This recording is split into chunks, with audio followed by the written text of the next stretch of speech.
नमस्कार सर्वांना. तर भाई माझे जे काही व्हिडिओज असतात मिडल क्लास फॅमिलीवरती, मग त्यामध्ये फायनान्शियल प्रॉब्लेम आले, त्यानंतर नोकरी लागत नाही, ब्रेकअप झाले, ब्रेकअपमधून बाहेर पडता येत नाही, जे काही असेल तर भाई व्हायचं काय माहिती का, मला फक्त 30 सेकंदात हे सगळे टॉपिक कव्हर करावं लागायचे आणि मग त्यामध्ये हे प्रॉब्लेम काय येतात मिडल क्लास फॅमिलीमध्ये आणि आपल्याला यामधून बाहेर कसं पडता येईल हे सगळं कव्हर करता येत नव्हतं. तर भरपूर दिवसांपासून माझ्या माइंडमध्ये होतं की मी एक यूट्यूब चॅनल ओपन करून त्यामध्ये जे काही आपले मिडल क्लास फॅमिलीचे प्रॉब्लेम आहेत, पैशांचे झाले, ब्रेकअप झाले, नोकरी लागत नाही, एकदम डीप यावरती मी बोलू शकेल. तर मी फायनली चॅनल क्रिएट केलेलं आहे यूट्यूबवरती आणि मी इथं लिंक दिले, लवकर जा, चॅनल सबस्क्राईब करा आणि त्यानंतर आपण यामध्ये डीप बोलू की ह्या प्रॉब्लेममधून बाहेर कसं पडायचं आणि त्यानंतर तुमचे जे काही पर्सनल प्रॉब्लेम आहेत तर ते तुम्ही मला डीएममध्ये किंवा कॉमेंट्समध्ये सांगू शकते की दादा माझ्या आयुष्यात असा असा प्रॉब्लेम चाललाय, मी कसं करू. तर आपण सगळे मिळून मी तुम्हाला सांगेल की तुम्ही कसं बाहेर पडू शकता. आपण सगळे मिळून त्यावरती एक व्हिडिओज बनवत जाऊ.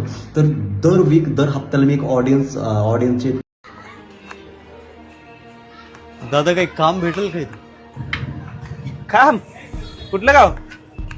मी जालन्याचा दादा, इथं पुण्याला नोकरीसाठी आलो होतो. असं कोण काम देणार आहे? नाही काम नाही. इथं जवळपास कुठं?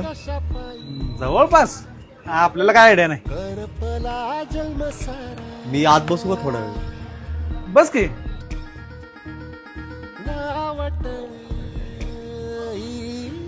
दादा काय झालं एवढं टेन्शन मध्ये? काय नाही. कोणाला खोटं बोलता साहेब? तोंडावर दिसतंय टेन्शन मध्ये आहे. गाव सोडून 4 पैसे कमवायला शहरात आलो होतो साहेब. इंटरव्ह्यू देतोय, एक नोकरी लागत नाही. घरून जे 4 पैसे आणले होते ते रूम भाड्यात गेले, जेवणाच्या मेसमध्ये गेले. 1 रुपया खिशात वाचला. एक तर रिकामा खिसा घेऊन घरी पण जाऊ शकत नाही. घरचे आस लावून बसतात की त्यांची शेवटची अपेक्षा आहे.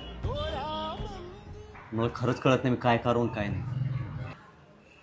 अरे लोकांचे चांगली वेळ टिकत नाही, तुझी वाईट किती दिवस टिकणार आहे? कल्लोळ